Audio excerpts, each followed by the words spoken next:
Hare Krishna. Welcome to Bhagavad-gītā.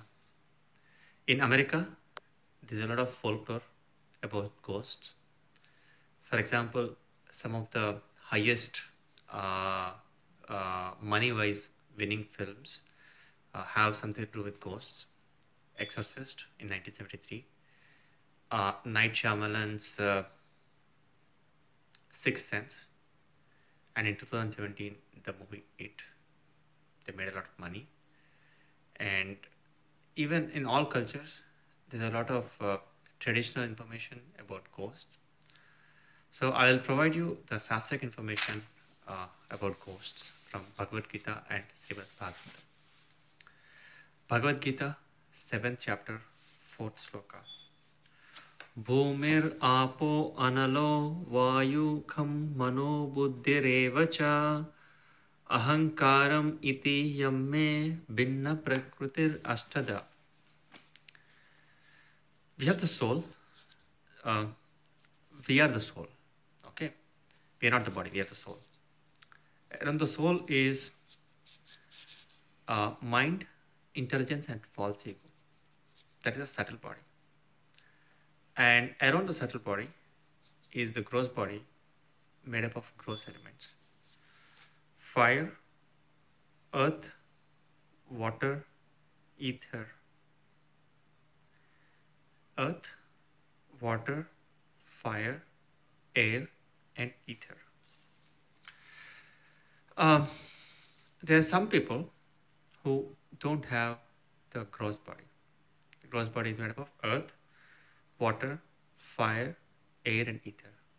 They only have mind, intelligence, and false ego. That is what a ghost is.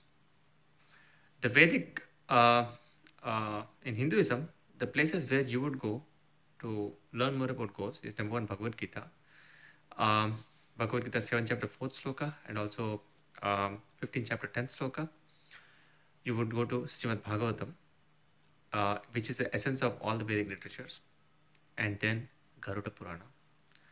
And actually the knowledge in Hinduism is very, very rich. Even if you think at dying, there is a very detail as to the stages of dying. For example, all our senses don't die at the same time. It is the sense of hearing which dies the last.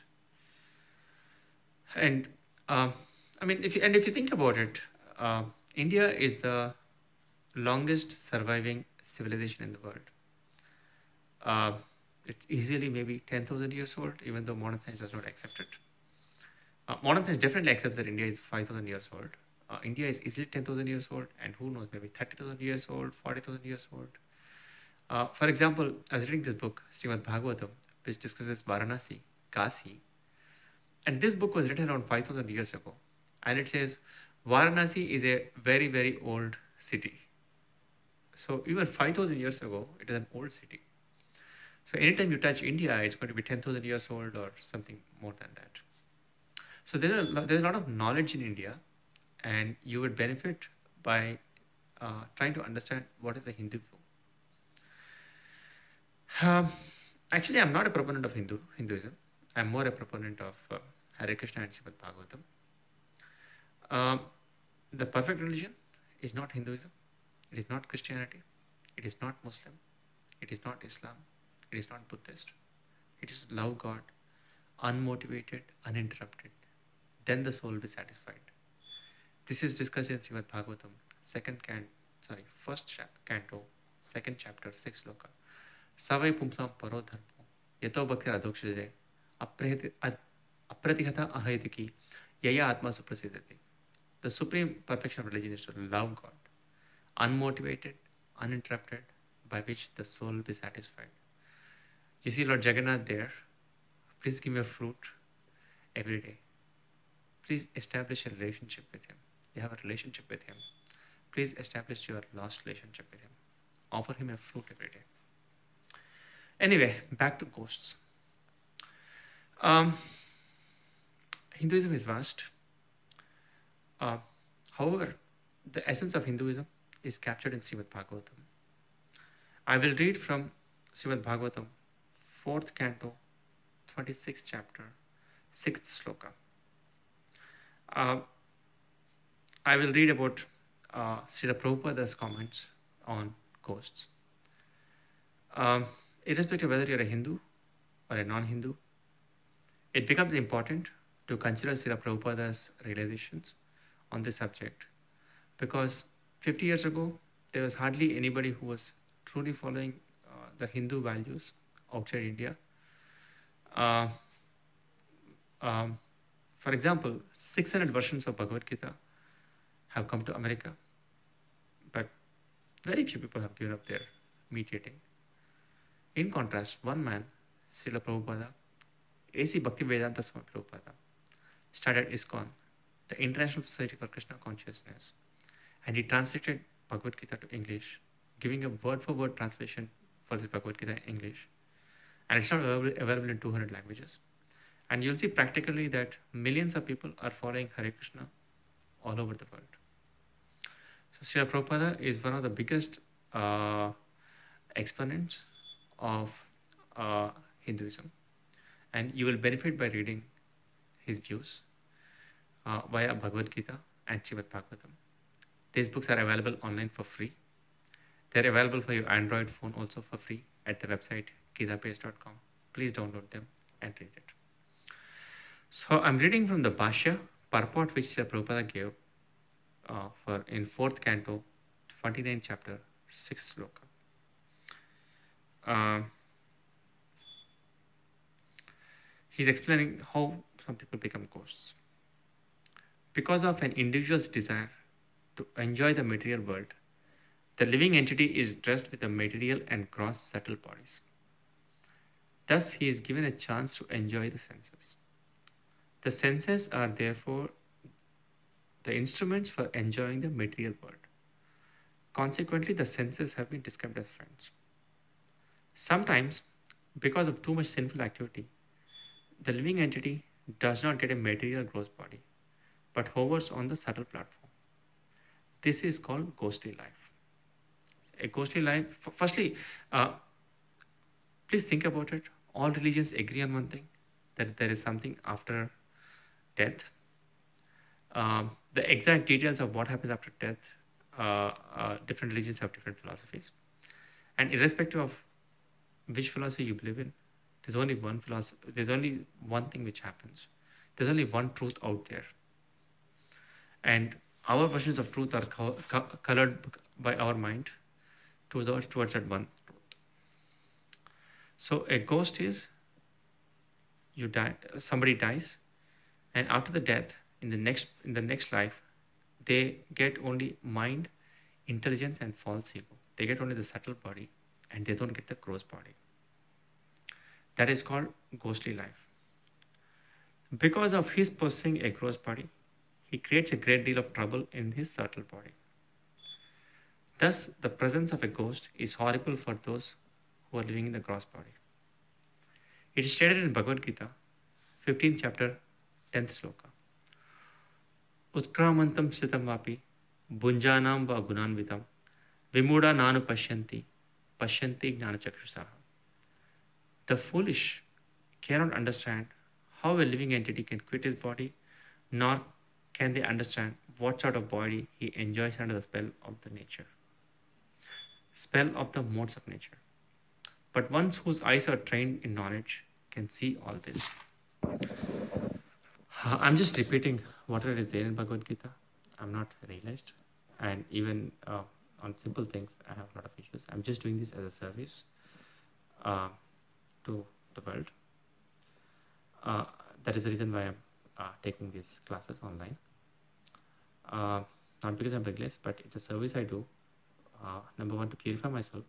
Number two, to help the world out, because the world is quarreling on small things. So, I don't entirely have the divine vision, I don't have the divine vision. I don't have the Divya Drishti to see all these things. So, we have to go by what the scriptures say. And at the same time, we should also work on our spiritual intelligence, divine vision, Divya Drishti, so that we can all get better at understanding these phenomena. The process to develop your divine vision, Divya Drishti, is given in Bhagavad-gītā, 10th chapter, 10th sloka. Tesham satayuktanam vajatam pritipurvakam dadami buddhi yogam tam yena mam upayantate. For those who are constantly devoted to serving me, Krishna, as the Antaratma, gives the intelligence by which we can all go back to him.